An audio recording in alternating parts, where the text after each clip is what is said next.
the two stories have in common. You know, it's some hometown young people, you know, one of a different, millennial or whatever, but it's still hometown stuff. And they have great dreams of becoming something really special. And they're joined in their journey by some seasoned special characters, let's put it that way. And then to make it a real, movie for all people, you throw a love story to top it all off, right? On the surface, it seems like for the young person and for the lead characters, it's just about making a name for themselves. And for both of them, there's a good bit of fighting going on, right? Different, one's, with laser beams and the other is, punching it out. But that makes it the action film, so the guys are really excited about it. But when you get down to it all, when you strip away all the special effects and all the hype, it's about relationships. It's about the characters, and it's because of those characters that the story has remained alive. Because there's something about them that stole our hearts. When we look at the Christmas story, there's a lot of similar things going on. There are those who are desperate to make a name for themselves.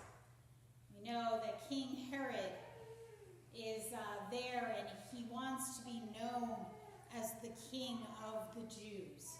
He wants to have his place and he is going to take care of anybody who's going to threaten him. We know that there's a bunch of conflict going on. There's the virgin birth. There's the unmarried pregnant teen. There's the angelic messengers that are traveling back and forth and all over the place from heaven to earth. And then there's the love story. Now, it's not the love story that we expect. It's just like we thought it was Luke and the princess, and then, oh no, it wasn't, was it? It was Hans and the princess. Well, this is kind of a twist too. Because at first sight, we might think that the story is about Joseph and Mary. But in hindsight, when all the drama clears out, we realize it's a story about God. God's love for his beloved children.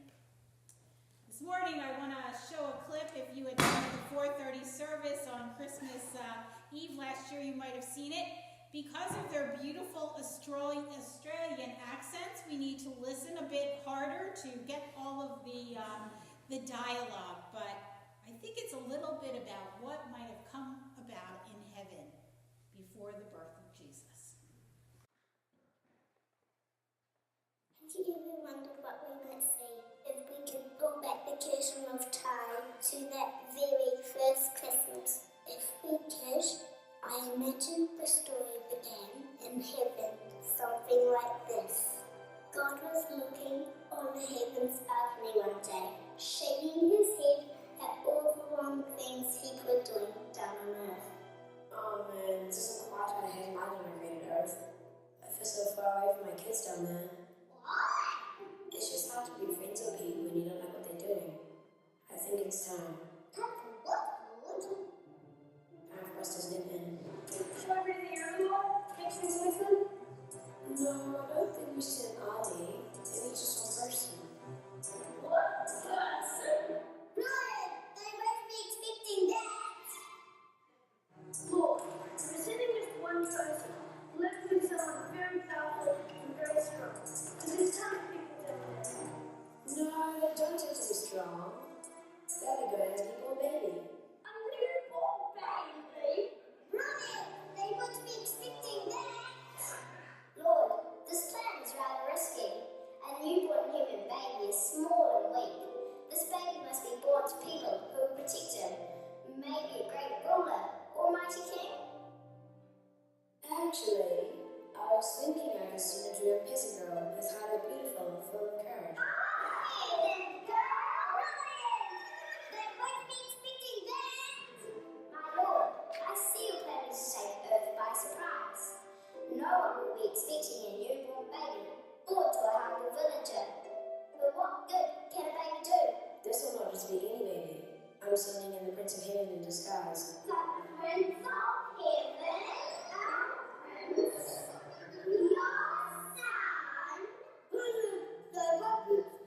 Dad? Look, this is too risky. Send the Prince in disguise as a tiny baby, born not to kings but to hungry villagers. Surely our Prince cannot be born in a cottage. He must be born in a palace. You're right. He shouldn't be born in a cottage. He'll be born in a stable.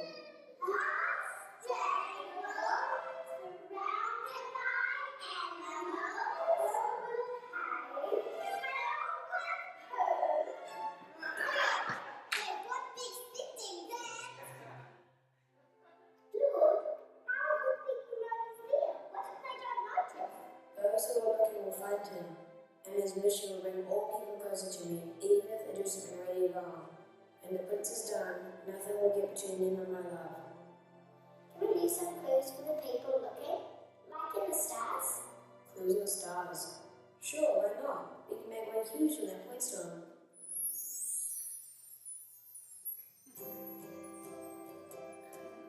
Can we sing for them?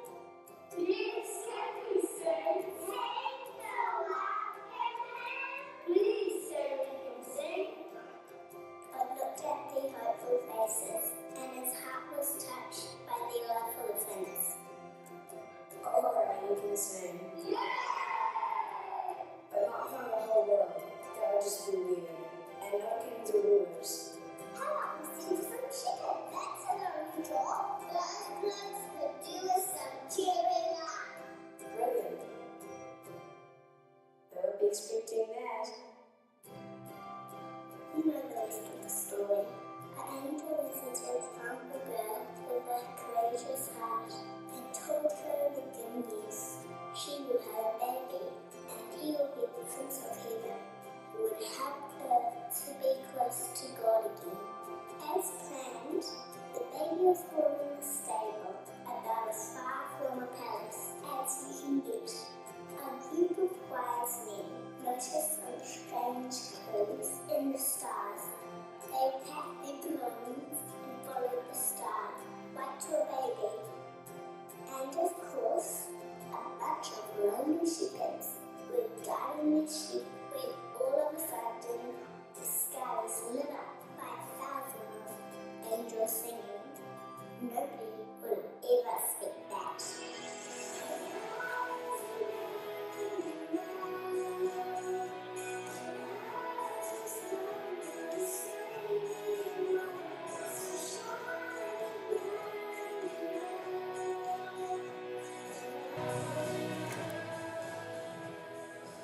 Love came down on Christmas. Love came to a pretty sizable mess. Love came into the midst of poor political leadership. Love came into a bad economy. Love came into tricky family dynamics. Can you imagine telling your in-laws you were having a baby sent by God? Love came down to the least expected of places, an animal shelter in Bethlehem. His birth would normally have gone unnoticed in the cruelty of the world, but this baby was special. And those who had ears to hear and eyes to see were a witness to that love that came down that first Christmas. They expected a Messiah. They expected a king to be born in Jerusalem, but instead he was born in the little town of Bethlehem. They expected that he would come in glory, but he came in infancy. God is only predictable in his unpredictability. God surprises us in revealing that his ways are not our ways. His thoughts are not our thoughts. His conditions are not our conditions. I believe that lots of things in this world have changed because God truly became one with us on that Christmas day when Jesus was born. I believe when he confronted the crowds and the religious authorities, and he said, you must love your enemies, and you must turn the other cheek, and you need to have compassion with the needy, and you need to not serve yourself, but you need to have God, serve God. It was the only opportunity for God to say that for his people. God was saying it to them, and God is saying it to us today. We are all sinners, and we all have failed somehow in love. But God is saying that we can be redeemed because love came down. On this Christmas, this holiday season, God comes into our nursing room as a nurse, as we come and are spending time with an aging parent. God comes into the room where your boss has unjustly treated you. God stands with you when your spouse says it's over. God sits beside you in the emergency room when you can't stand the pain anymore. God sits quietly in a room when you struggle with a world of depression. The gift of God embodied in Jesus, spread around the world because of the Spirit of God that liberates people and sets them free. It turns all of what they desire to do into blessings instead of problems. I know this morning that many of you are just facing issues and concerns and troubles and challenges in your life. And I ask you to give them to God and allow God to just change them into a blessing. That's called God's grace.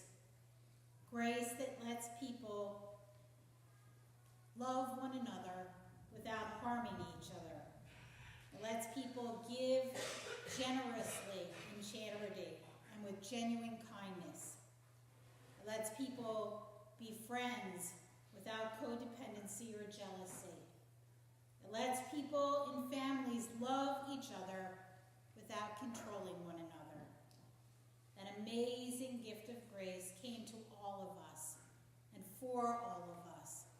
And so I ask you to have eyes to see and ears to hear